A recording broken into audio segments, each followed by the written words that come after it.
Connie, thank you very much for agreeing to be our first business and entrepreneur to participate in this podcast program, which hopefully the Duquesne SBDC will do on a quarterly basis.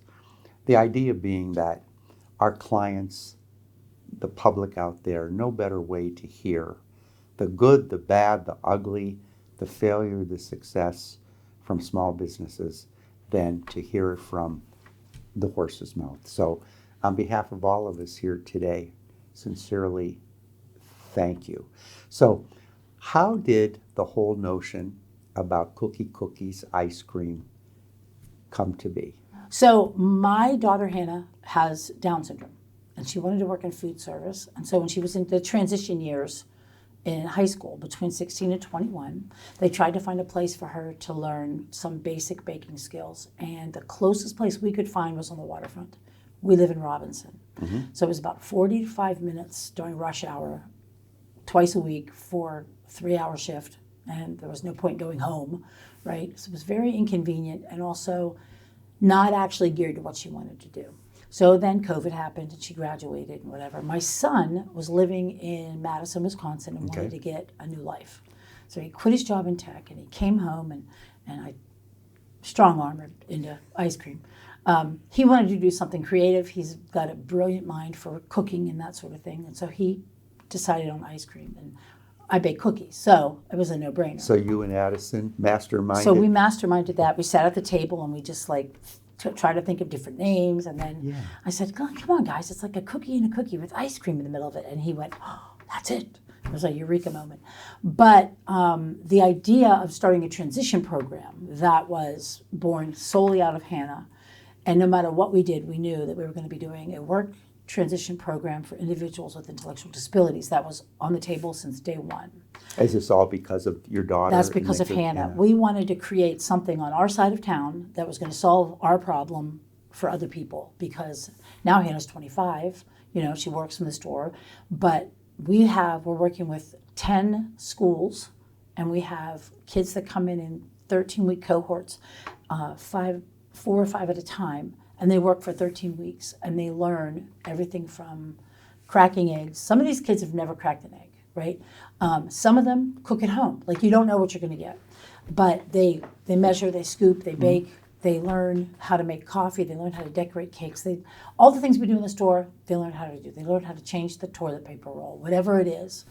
And then some stay, and some move on. And we've hired a couple of them as just part of our staff after they've gone through the program. But our ultimate goal is, to get these kids to be competent in these skills so they can do other things. So we knew that our cookies and ice cream had to be the best, because you might come in because you're a do-gooder, but you're coming back after you have our chocolate. Unfortunately, I think I've been back 3 times after I've tried it. Okay, it was like addicting. Oh, that chocolate's crazy. The innovation behind using neuro-sensitive individuals. What's the predominance or the majority of the staff? I mean, what's the staff complement like? So that has varied by season so far. So summer's coming. We will have more neurotypical kids during the summer months, because most of that work is going to be scooping ice cream and making change. Gotcha. And honestly, most of the kids that we have aren't that interested in that end of it. 1 or 2 want to work the front, and we're doing what we can to teach them how to make milkshakes and whatever. Most of them say, please don't make me count money. Hannah does not love to count money, but can do any credit card transaction, no problem. Hannah is sort of our baseline for everything that we do. If we're going to start something, we say, okay, Hannah, walk through the steps. Is this going to work? She's kind of like your protege, She kind of is. like She's your my prototype. guinea pig, she'll tell you, yeah. Like as far as the product, can you talk a little bit about the ingredients, the mechanics, Sure. the making of the cookies and the ice cream? So my mom died in 2014. Addison inherited the cookbook, and that's where almost all the cookie recipes come from, with the exception of oatmeal raisin. We have no idea where that came from. We've been using it for 35, 40 years. One day we went through my mom's cookbook and went, oh, wait a minute, there's no coconut in this. Shh, coconut's the secret ingredient in our oatmeal raisin cookies. Okay. We'll edit that out for you. Thank you. That's good of you. That's good. But also, I think, we buried my mom in a square urn, and it's good because she'd be rolling over if she saw the size of those cookies. That was not, they're big cookies. And we tweaked the recipe slightly to make them flatter because they make nicer ice cream sandwiches that way.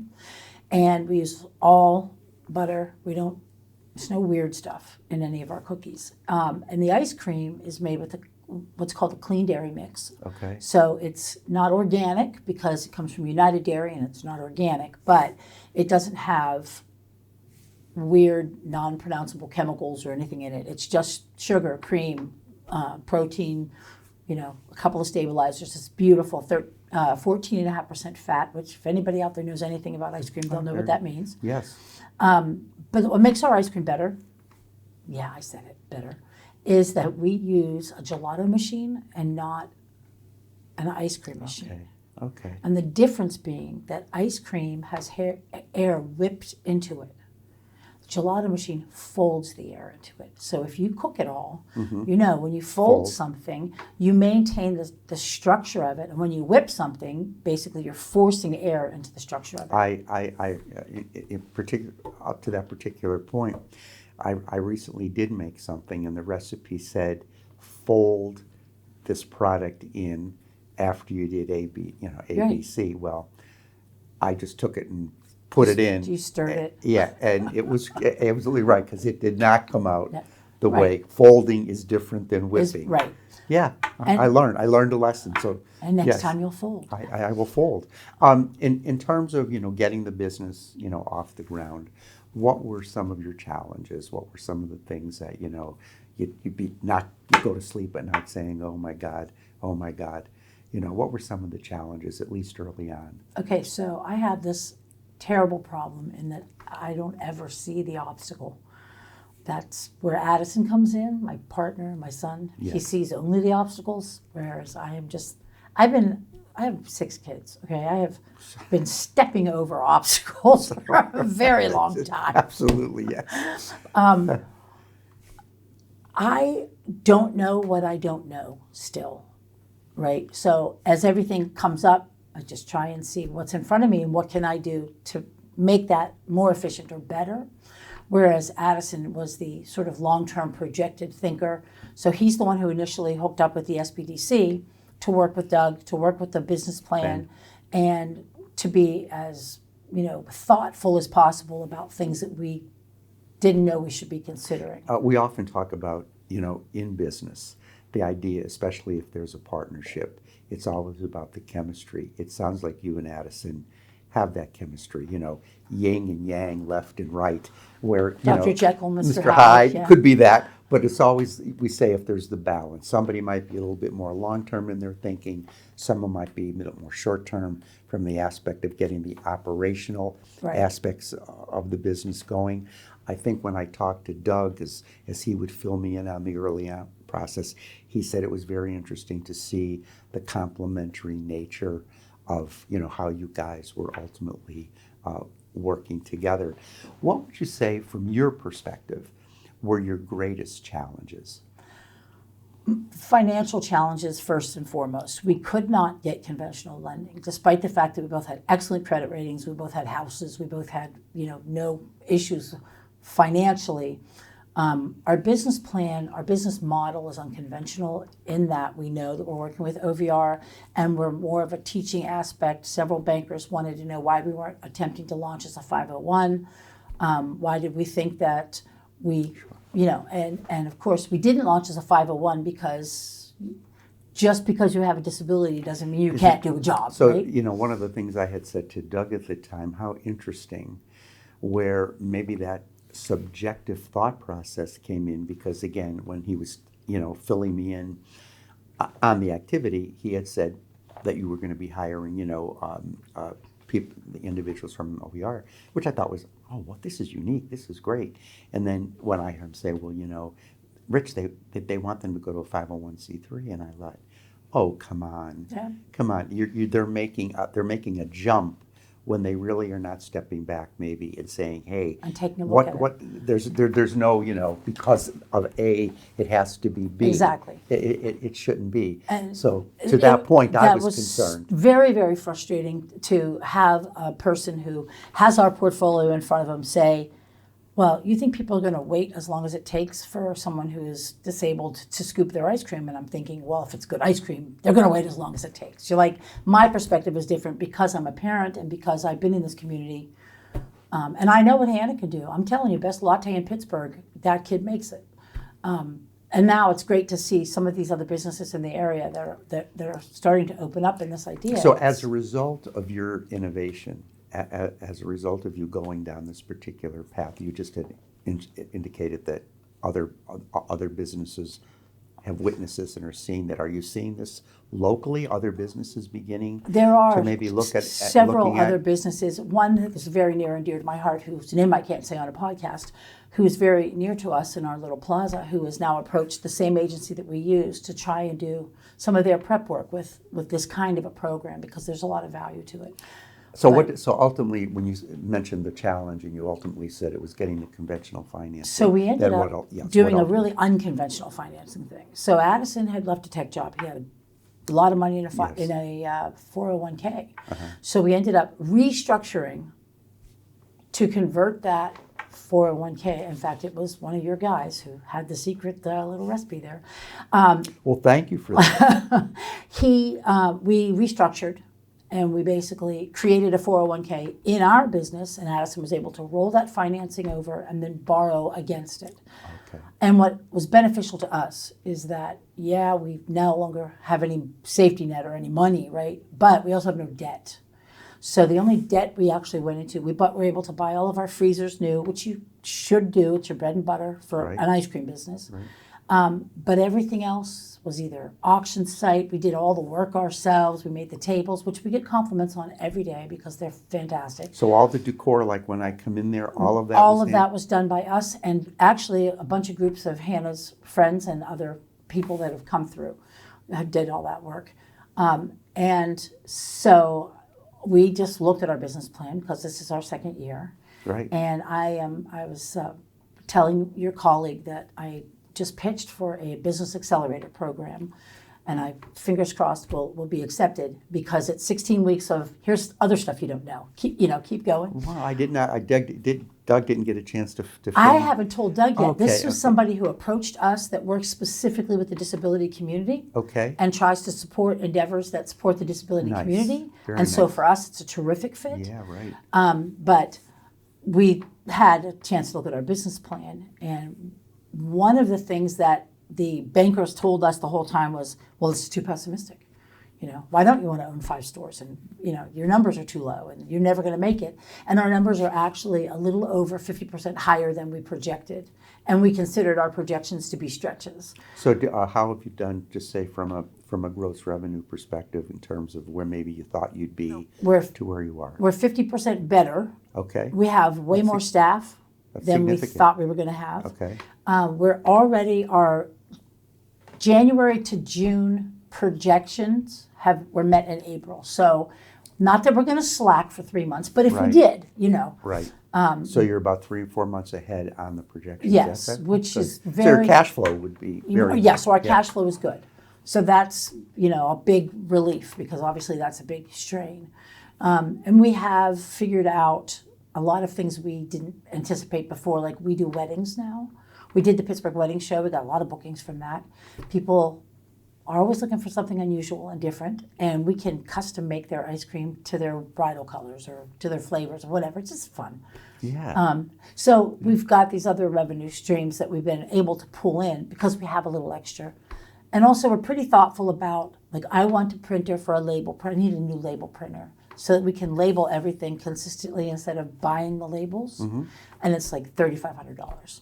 So because I'm somebody's mother, I have the equivalent of a sock drawer fund, that a certain amount of money goes into every month. And when we get to $3,500 in cash, we'll buy the printer. So there's like a good balance between the two of us of, no, Mom, you cannot possibly buy that too. Fine, you can put $50 in the fund, See? Right. And that's the give and take of having a partnership where where the chemistry ultimately works. Yeah, I don't think I would be able to. I know that I couldn't do it all myself because that part of it is stressful, you know. And in the same way that Addison does not like to sling 50 milkshakes in a row, I love a crowd. So, you know, to me, it's just a fresh meat audience, and I'm good, you know.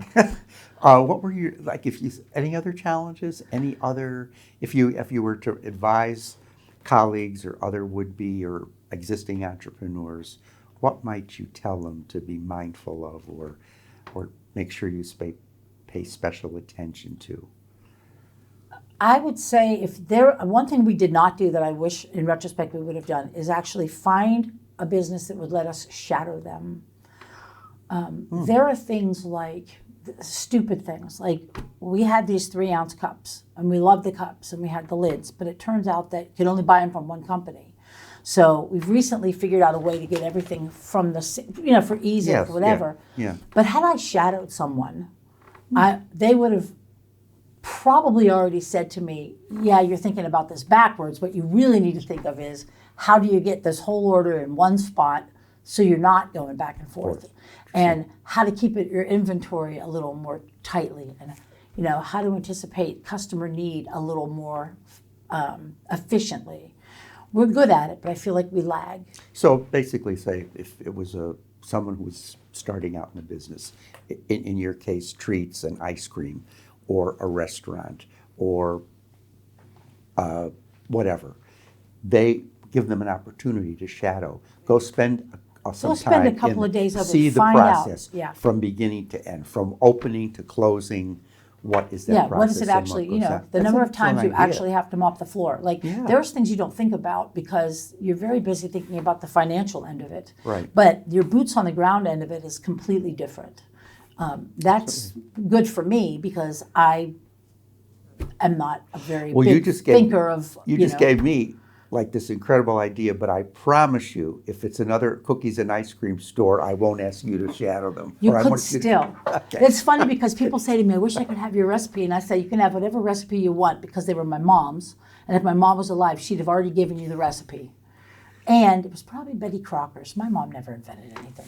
She clipped it out of a newspaper But somewhere. they don't have to know But that, they don't right? have to know, That. right. If you were saying, if you were giving advice to someone now who's thinking about a business or seriously thinking about leaving a job or starting a business, what would be some of the advice? What would you say to them? So I've already said this to several people. Number one, and I'm not just trying to toot your horn, but I have sent several people in this direction.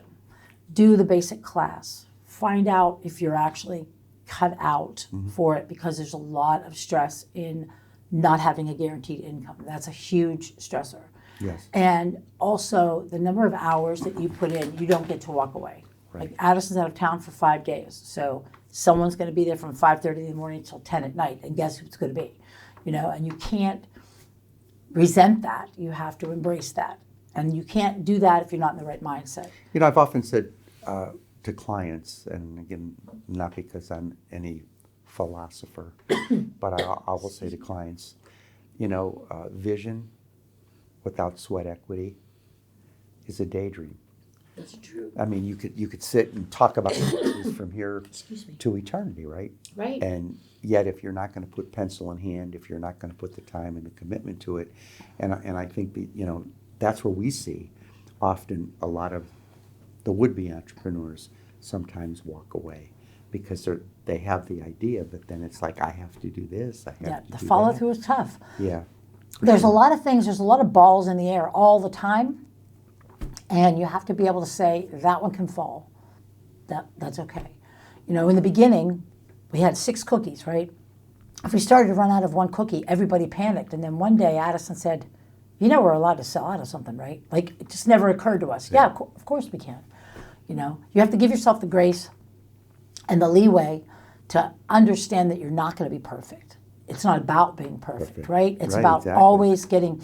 We discovered also with the business plan, we've looked at it. We recently looked at it again with a fine-tooth comb, but we referred to it, you know, the whole time. We always advise clients that it should be, especially in you should always You be should looking always, at it, right? It's especially your cash flow. that should be looked at weekly. It should Well, be our looked at- cash flow is on a separate spreadsheet, and we always know. We know what our day-to-day trends are, what our week-to-week trends, and now that we have a little ground behind us, we now have a month-to-month, and we don't know what to do with any of that yet, but we have Well, it. come That's back the to us point, and we'll right? help you do that. But also, it's a living document. It really is. And for example, here's the next exciting thing at Cookie. We recently sent out 10 boxes across the country to various unsuspecting relatives with a dozen cookies that we had our staff put in individual packages, label, pack, and ship to the furthest points we could with as many different shipping methods as we could to find out how they do. And every cookie was perfect. So some of the longest one was like 9 days. It had been frozen in Chicago somewhere. It was going to Fargo, North Dakota. It got stuck. The point being now, we'd like to add shipping because it's going to enhance our program for our students. That's going to give them a whole new skill set. Yeah. But also, I mean, the world deserves our cookies. So now the question is, when you're taking that next aspect on of production and service, have you anticipated what it might require in terms of human resources? And those Yes, kinds of and that's where the living, breathing part of the business plan matters, because now you can say, okay, to maintain this, that we have to maintain at the same level of excellence or better, and add this. Correct. What do we have for money? What do we have for time? Who do we have to train? Where are we going to supply? Where are we going to put the supplies for that? Where are we going to, we got a shipping unit, big shipping container in the back of our store now because we ran out of space, and that's another thing. If you're starting out, you look at your space and you got this idea in your head, but until you walk through with somebody into a working environment, you really don't know the dumb things you need. We do cakes, we need like 10,000 spatulas. Like, who knew? You can't. It's not your home kitchen. You can't have 3, right? You always have to have a clean something to grab, so you don't have to stop what you're doing to wash dishes. So over time, you figure that out. You could save time if you went and just talked to me first. Let me come to your store. I'll tell you. You need more spatulas. I want to, on behalf of all of us, I want to thank you. Thank you for being our first business. I can't believe you made me the first. That's so sweet. But I want to thank you. And I can't The believe I best left of the luck. cookies in the I car. definitely will be. I might be coming out and following you to get them. Well, okay? well, I told him I'll pull the car up. No problem. No, I really appreciate it. You guys Thank have done so much for us. Thank you. Thank you. Thank you so much. Thank you.